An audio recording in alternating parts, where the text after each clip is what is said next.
Hello bachcho, let's read the question. The question says a hollow tube has the length L, inner radius R1 and outer radius R2. The material has thermal conductivity K. Then find the rate of the heat flowing through the walls of the tube if the heat flat ends are maintained at temperatures T1 and T2 where T2 is greater than T1. So the key concept to solve this problem is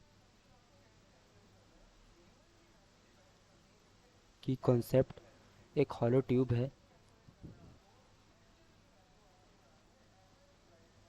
hollow tube है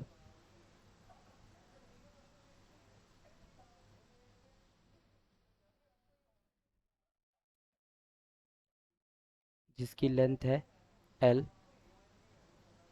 radius है outer radius है R1, outer radius है R2 और inner radius है R1. Material की thermal conductivity K है और find the rate of heat flowing through the walls of the tube. तो यहाँ पे हीट फ्लो इसके द्वारा कितना हो रहा है, दैट मीन्स हमें वो कैलकुलेट करना है. तो यहाँ पे हमें इंटीग्रेशन तो करना ही होगा, बट यहाँ पे हमको ये देखना होगा कि जो हमें ये तो पता है कि अगर हम यहाँ पे T1 और T2 की बात किया गया है, T1 और T2, जहाँ पे T2 is greater than T1 है. तो यहाँ पर अगर हम हीट फ्लो लिखें तो Q is equal to K A T2 minus T1 upon L. यहाँ पे K A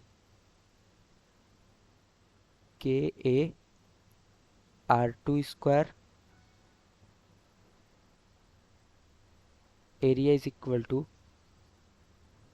अगर हम यहाँ पे लिखें A is equal to pi R2 square minus R1 square T2 minus T1 upon L.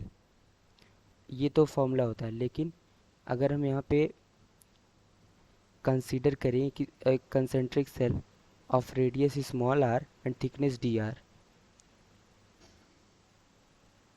Let's assume यहीं पर अगर हम इससे कुछ दूरी पर जिसकी रेडियस स्मॉल r ले रहे हैं, अगर dr थिकनेस का एक शेल सिलेंड्रिकल शेल अज्यूम करें जिसका विड्थ dr होगा, तो h इज इक्वल टू लिख सकते हैं dq ओवर dt. मतलब अब इसी को यूज़ करके क्वेश्चन को सॉल्व कर रहे हैं हम.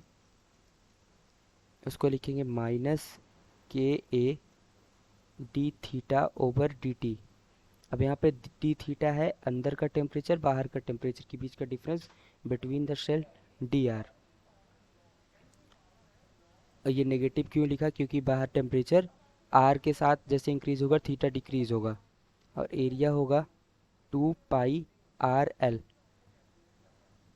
Then H is equal to लिख सकते हैं माइनस 2 पाई आर एल के D theta over D T. Then heat पूरा कैलकुलेट करने के लिए अगर हम यहाँ पे लिखें H इज इक्वल टू,